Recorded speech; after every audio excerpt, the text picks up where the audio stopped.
এই 17 জন বাংলাদেশির পক্ষে আমাদের ওইখানে লোক আছে। আমরা থাইল্যান্ড সরকারের কাছ থেকে যোগাযোগ পাইছি, থাইল্যান্ডের মেম্বার অফ পার্লামেন্ট, থাইল্যান্ড সংসদেও আমাদের এই বিষয়টা উপস্থাপন করে এবং আমাদের বাঙালির বিষয়টা উপস্থাপন করে। আমাদের বাংলাদেশিদেরকে নিয়ে থাইল্যান্ডে নিউজ হয়েছে, জাপানে নিউজ হয়েছে, আরও বিভিন্ন দেশে নিউজ হয়েছে। গত সপ্তাহে থাইল্যান্ড সরকার একটি লিস্ট সংগ্রহ করে কোন কোন দেশের কতজন লোক এখানে আটকা পড়ে আছে, থাইল্যান্ডের মাধ্যমে পাচার হয়েছে, তারা থাইল্যান্ড সরকারকে বিভিন্ন দেশ প্রেসার দিচ্ছে।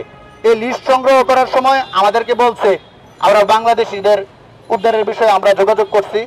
তারপর আমরা 3 দিন আমাদের প্রতিনিধি এই বাংলাদেশ এম্বাসি ব্যাংকক হাদি স্যারের অফিসে, ওনার সাথে একাধিকবার ফোনে কথা হয়েছে এবং ওনার অফিসে আমরা 3 দিন লোক পাঠাইছি, ওনার অফিসে বসে আছে। যমুনা রাইস কুকারে আছে 3-in-1 function. Jamuna rice cooker, smart রান্নায় আধুনিক জীবন। উনি আমাদের সাথে দেখা পর্যন্ত করেন নাই, কোনো কথা পর্যন্ত করেন নাই। ওনারা যদি তখন যোগাযোগ করত, এই বুধবারে 61 জন বাংলাদেশি যে বিভিন্ন দেশের লোক যে উদ্ধার হয়েছে তার সাথে আমরা বাংলাদেশি জনগণগুলো উদ্ধার হইতো, প্রবাসীরাও উদ্ধার হইতো। 61 জন যে উদ্ধার হয়েছে এখানে তার মধ্যে হলো কাজাখস্তানের 1 জন, ইন্দোনেশিয়ার 5 জন, ইথিওপিয়ানের 1 জন, পাকিস্তানি 1 জন, মালয়েশিয়ার 1 জন, ইন্ডিয়ান 13 জন আর চাইনিজ 39 জন। আমরা বাংলাদেশ পররাষ্ট্র মন্ত্রণালয়ে ঘুরতে ঘুরতে ব্যর্থ, আমরা আর কোনো কিছু করতে পারতেছি না। আমরা সরকারের দৃষ্টি আকর্ষণ করছি আমাদের এই প্রবাসী ভাইদের, এই রেমিটেন্স যোদ্ধাদের যাতে দ্রুত ব্যবস্থা নিয়ে বাংলাদেশ সরকার যাতে উদ্ধারের ব্যবস্থা করে।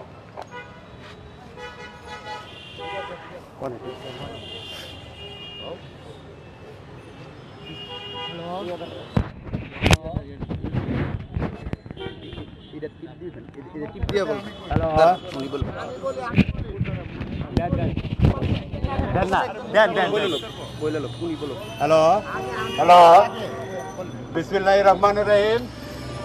আমার ছেলের নাম তানমির এখন রাফি, আমার একমাত্রই ছেলে। আমার ছেলে সহ 17 জন বাঙালি মিয়ানমারে আটকা আছে, তারা থাইল্যান্ড বৈধভাবে গেছে। ওইখানে নদী পার হইয়া ওইখানে অস্ত্রের মুখে জিম্বি কইরা এদের মানবতার জীবনযাপন করতেছে। বিভিন্ন ইলেকট্রিক শর্ট এবং ব্যাংকিং হ্যাক করার ব্যবস্থা করতেছে তারা। আমাদের ছেলেরা যখন বলে এই কাজ আমরা পারি না, এদেরকে ইলেকট্রিক শর্ট দেয়, সব কিছু করতেছে। কিন্তু এই ব্যাপারে পররাষ্ট্র মন্ত্রণালয়ে আমরা বহুবার আসি, কিন্তু আমরা কোনো ফল পাই নাই। আমি একটা মামলা করেছি ব্রাহ্মণপাড়া থানা, মামলার নাম হচ্ছে 1525। ওই মামলা ইফতেখার আহমেদ রনি গ্রেপ্তার আছে, তাকে 2 দিন রিমান্ডে আনছে। এরপরে আমরা বিভিন্ন সংস্থার সাথে যোগাযোগ করি, আমাদের মুস্তাফিজ স্যার অনেক উপকার করছে। সে চিটাং বিমানবন্দরে আটকা আছে, ওইখান থেকে আমার ব্রাহ্মণপাড়া থানার পুলিশ এবং আমার ভাই ওইখান থেকে তাদেরকে আইনা জেল হাজতে প্রেরণ করে। কিন্তু প্রধান উপদেষ্টার কাছে একটাই অনুরোধ, আমাদের ছেলেগুলো যেন ওইখান থেকে উদ্ধার করে আনে। বিভিন্ন দেশের লোক উদ্ধার হচ্ছে, কিন্তু আমাদের বাংলাদেশের কোনো এ ব্যাপারে কোনো খোঁজ খবর কোনো কিছুই নাই।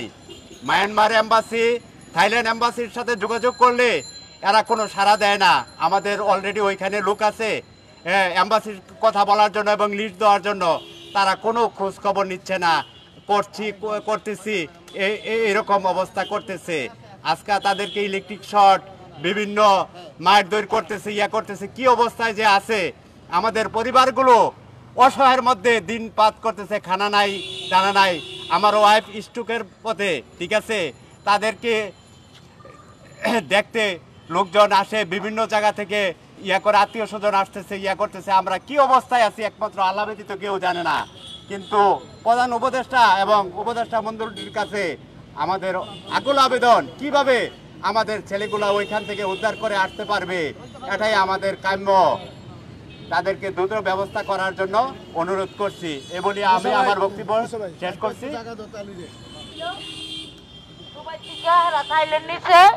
থাইল্যান্ড নিয়ে এখন আজ 5 মাস ধরে আমি ইয়াত আসতেছি, মন্ত্রণালয়ে আসতেছি, কোনো উত্তর পাই নাই। মামলা করছি, তারপরে কত কিছু করতেছি, কোনো খবর পাই নাই। আবার অন্য দেশের লোক উদ্ধার হইতেছে, আমাদের বাংলাদেশের লোক উদ্ধার হয় নাই।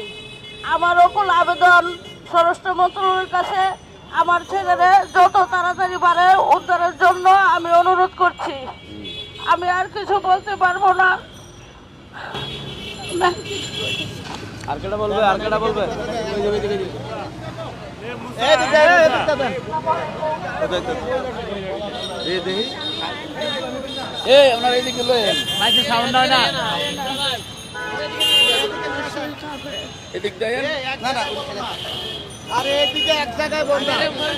আচ্ছা ঠিক আছে, এখন এই জায়গায় আসসালামু আলাইকুম। আমার স্বামী বর্তমানে মায়ানমারে আটককৃত আছে, ওইখানে অনেক কষ্টের মধ্যে ওরা আছে। আমরা পররাষ্ট্র মন্ত্রণালয়ে অনেকবার আসছি, আসার পরে এখন পর্যন্ত আমরা কোনো সফলতা পাইনি। অন্যান্য দেশের লোক বের হয়ে যাচ্ছে, বের করতে পারতেছে, কিন্তু আমাদের দেশের পররাষ্ট্র মন্ত্রণালয়ে আমরা এখন পর্যন্ত না হলেও 20 বার আসছি, প্রত্যেক ফ্যামিলি, কিন্তু এখন পর্যন্ত ওনাদের কোনো অগ্রগতি নাই কাজের। বাংলাদেশ এম্বাসিতে আমাদের লোক যে 3 দিন পর্যন্ত বসেছিল, বাংলাদেশ এম্বাসির লোক আমাদের প্রতিনিধির সাথে কোনো রকম যোগাযোগ করে নাই, দেখা করে নাই, ওনাদের কোনো অগ্রগতি নাই কাজের। তো আমার আকুল আবেদন, আমাদের যে লোকগুলো ওইখানে আটকে আছে, বাংলাদেশ সরকার যত দ্রুত সম্ভব ওইখান থেকে যেন তাদের উদ্ধারের ব্যবস্থা করে। আঙ্কেল